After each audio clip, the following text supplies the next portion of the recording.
So today we're going to talk about one of the more complicated parts of being a teenager or being a student, and that is relationships, friendships, how to rope Jesus into that, having maybe two different friend groups. It's going to be a great episode, so let's jump on in.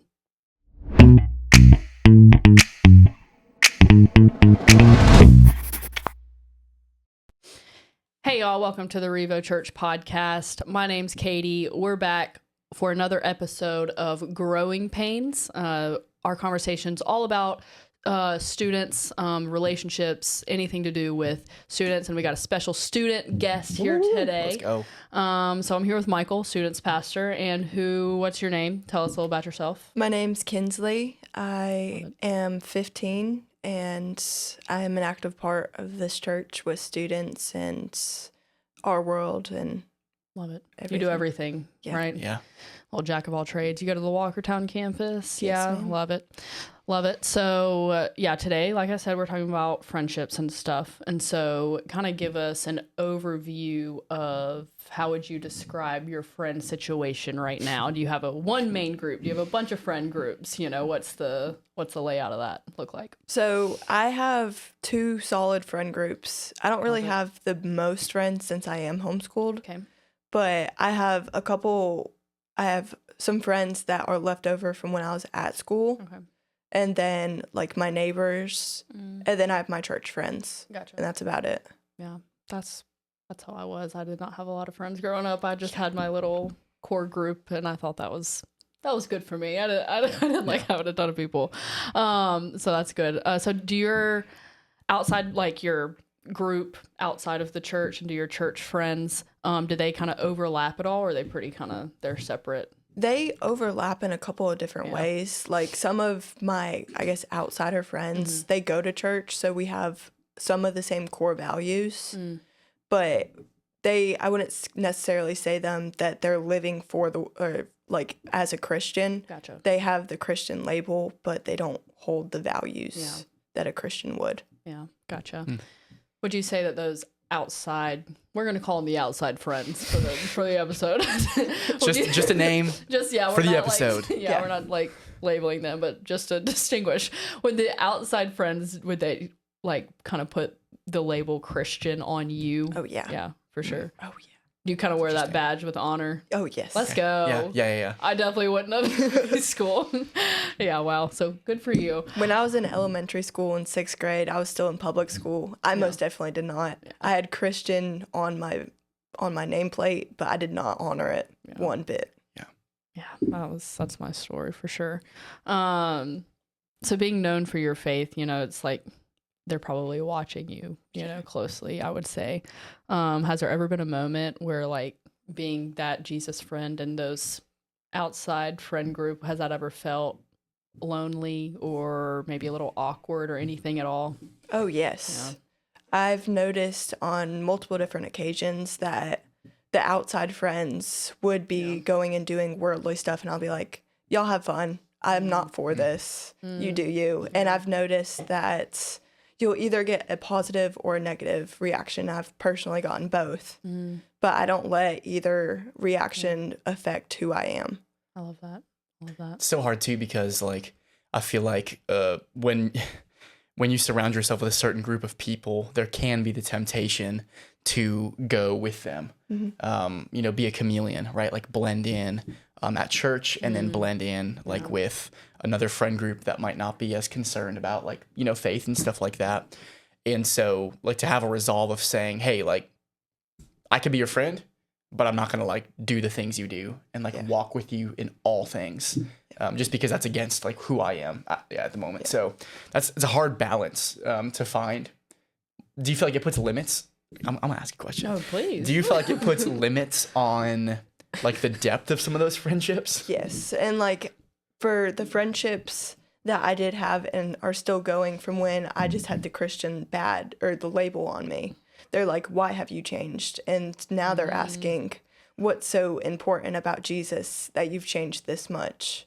Yeah. Okay, so tell us, I know you mentioned about the change. Tell us about that. Like, so there was a prior, like, tell us a little about, go in as much or as little detail as you want about the prior, before the change. Yeah. And then how that shift kind of happened and how they kind of, responded to that change, I guess. So I was like cussing up a storm, and I just was not a good influence. Yeah.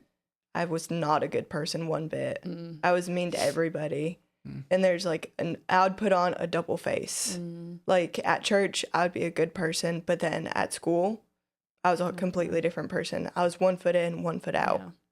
And as I grew closer to the Lord, I realized that's not how it should be. Yeah. And my friendships definitely have noticed that. Yeah. That's cool that they, noticed that shift and were like asking you questions. Has there ever been like a moment where like you've had I'm sure there has been, but has there ever been a moment where you've had the opportunity to share Jesus with them and because of that change? Yes. What's that been like?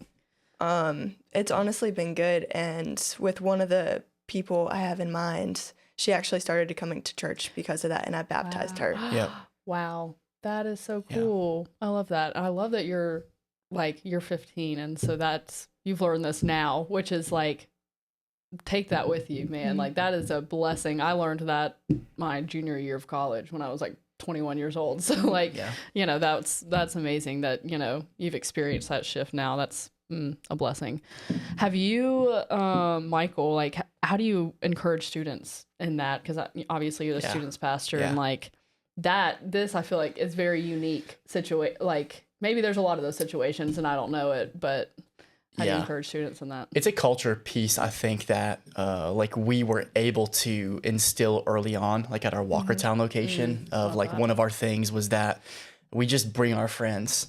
But something I noticed over the years is that I could tell that a student would bring a friend like from school or their sports team or their neighborhood. And what would happen though is that friend got to see them in a different environment. And I noticed that sometimes those students would feel exposed, like because their friend would say, well, hey, like, I really appreciate you inviting me to church. But why are you this way at church and then like this way elsewhere?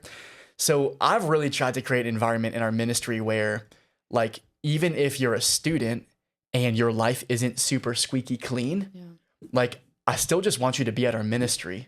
And when you're at our ministry, you don't need to pretend like your life is squeaky clean. Because that'll put you in an uncomfortable position. So just show people, hey, I'm trying, I'm striving for it. But I do think there is a sense though, where at the end of the day, I think it is easier to keep those worlds separate. If you're not all in on your faith, or even if you are all in on your faith, there's still parts of your life that you're working on that might not always match up.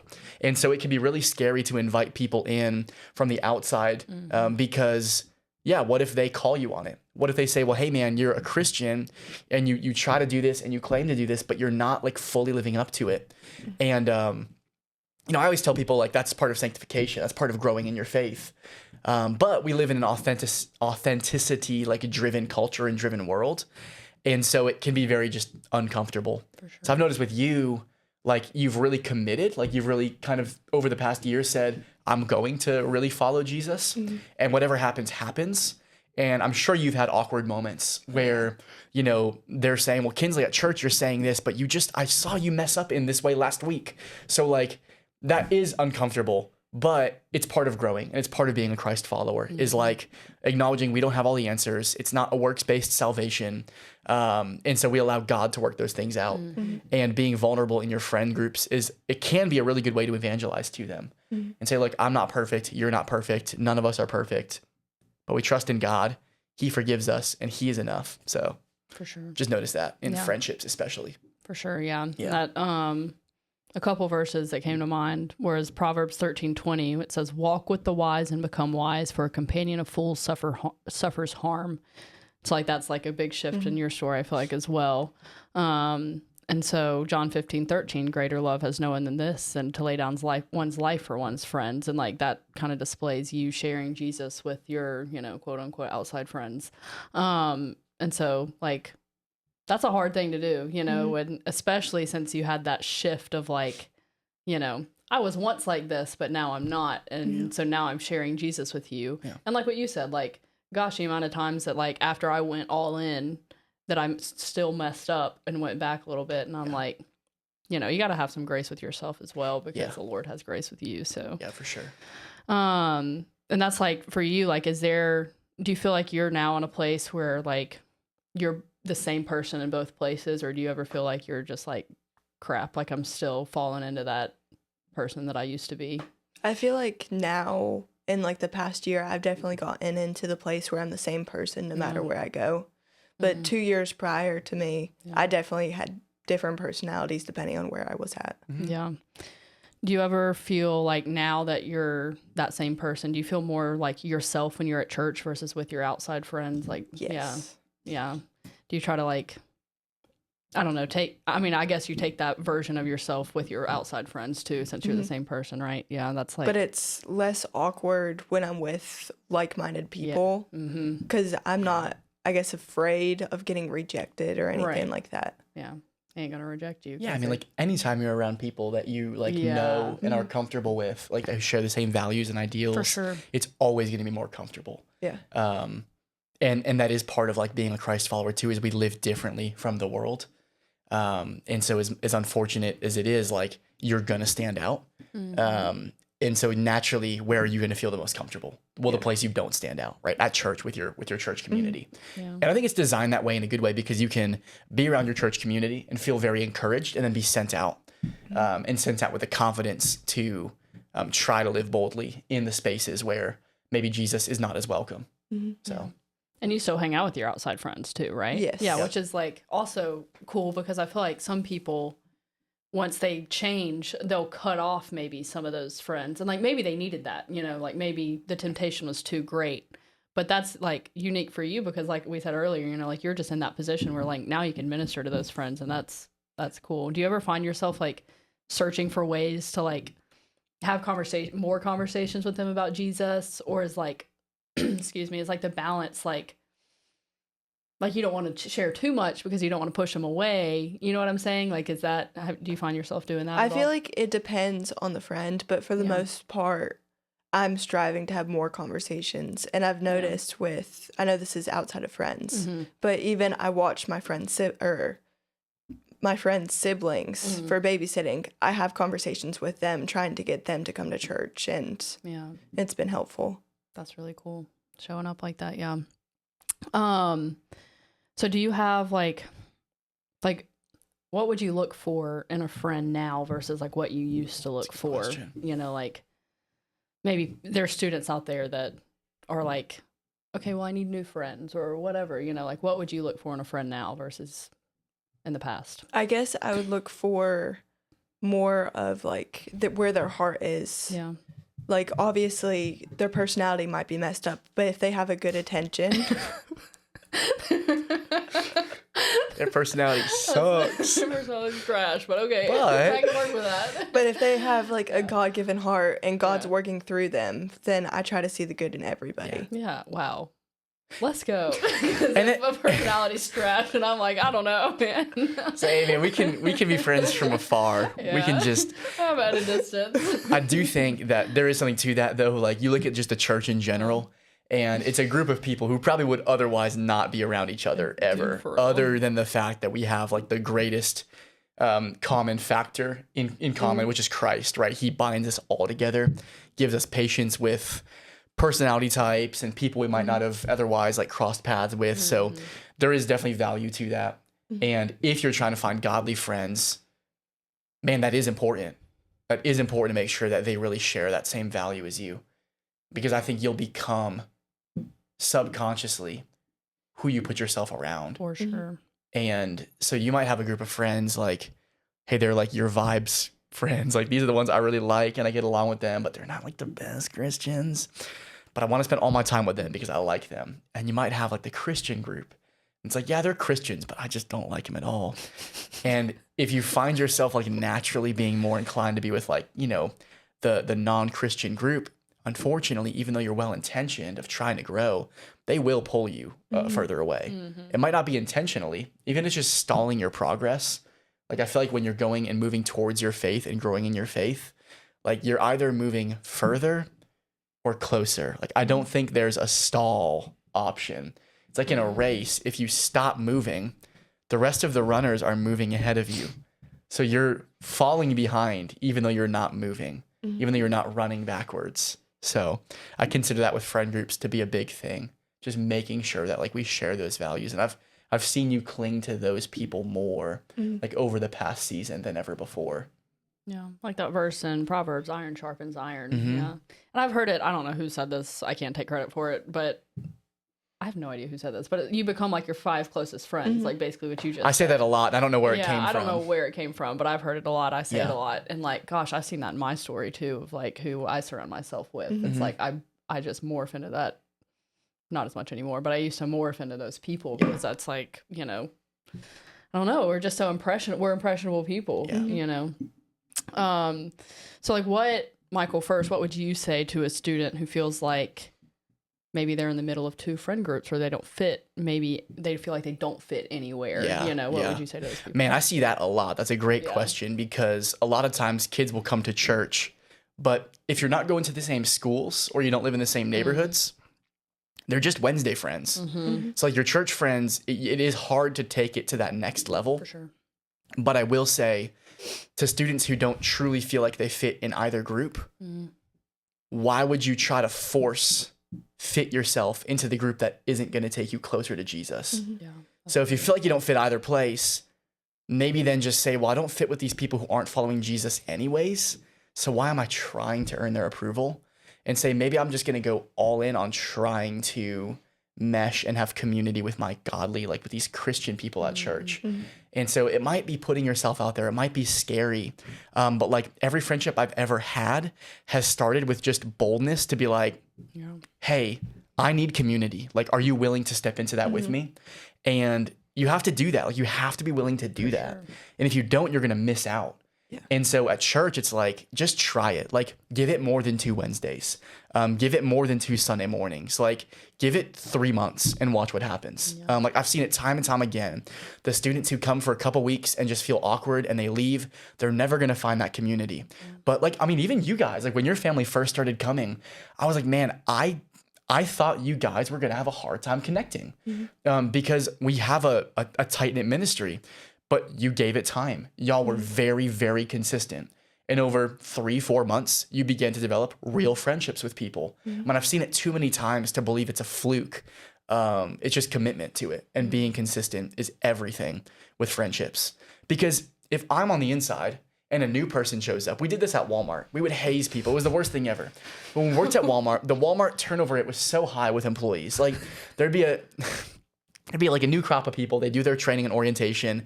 And it feels horrible, but we would almost just not speak to them for like 3 weeks because we were like, they're just going to quit. They're not going to make it to their 2 weeks.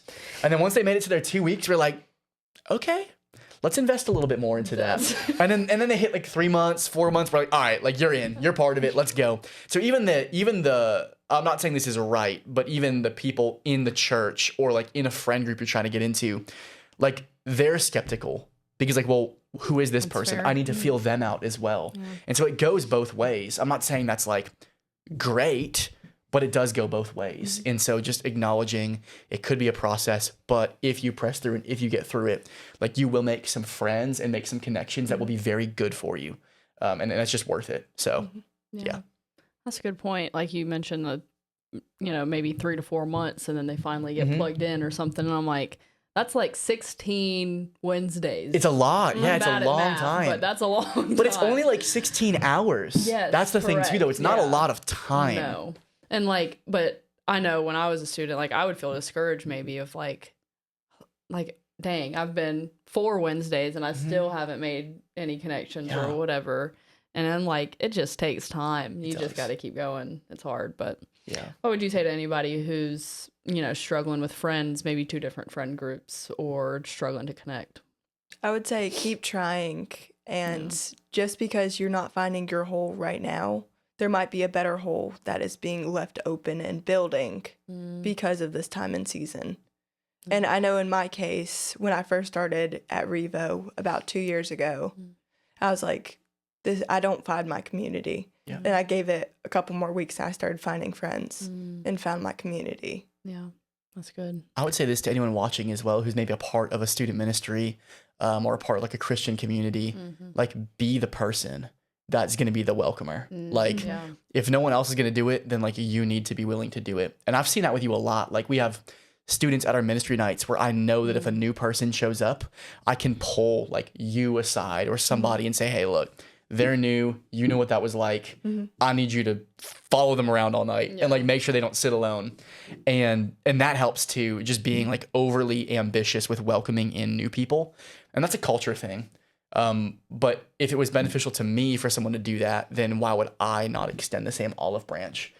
It's almost just rude. So And that was what was done for me, and that made me feel very welcome. Yeah. And helped me in my transitional period. Yeah. However awkward it might have been, it helped. Yeah. So, yeah. That's good. That's good. That's what, like, friendships in high school, middle school, whatever, they're complicated. They're kind of rough sometimes, but Pastor Matthew always says at North Campus, I'd rather be weird than worldly. I don't know if he can claim that, but that struck me a few years back. And He can claim that. That's true for him. I think he can claim it. He probably does claim it either way, but I'm like, that's when you're in that age, it's like, I did not want to be weird. The fear of man for me was so high. But gosh, looking back now, I'm like, I wish I was weird rather than worldly. Yeah. Like so much. It would have saved me so much pain and heartache, for sure. So anything y'all want to add? And going back, I recommend going back and looking back at my life, the years that I was going for the world, I would not trade that. Like, I'm not looking back and wishing at my life right now. Oh, I wish I went back to how I was in 5th grade. No. Yeah. I would not change where I'm at for the world. Yeah. Yeah, that's Amen. good. Yeah. Yeah, I think that's good. Seeing someone who's on that side of things, you know, to anybody who might be struggling with that, like, just realize it's progress. It's a process. Like, I think that's why this thing is titled Growing Pains. It's like, it's hard. Yeah. But you do get to a point where you have a lot of excitement and success and victory over it. And so like just community's big though, and who you surround yourself with is huge. So just being mindful of that, like as students and as anybody watching, like your circle matters. So just steward that well and care for it well. So yeah, for sure. And if people are listening, students or anybody, it's like, and y'all are struggling and you maybe feel a tug of like, I want to be weird rather than worldly. That might be a weird way to put it, but I want to be like, I want to make that shift. And like, they'd love to talk to you. Yeah, I sure. would love to talk to you if you don't want to go to the students pastor. It's but fine. You can. But if like anybody will talk to you, you know, like we've all been through this. Clearly that's why we're sitting here. So, take the step of obedience. I want to encourage you guys to do that. Thank you guys both for coming on. Yeah, thanks for being on here, Kinsley. Appreciate it. Some good wisdom at 15. Dropping some dimes. Let's go. Yeah, I love it. I love the students episode. Thank you guys for listening. As always, follow us along. We're going to have some more episodes with the students, so we're looking forward to those. Thank you guys for tuning in.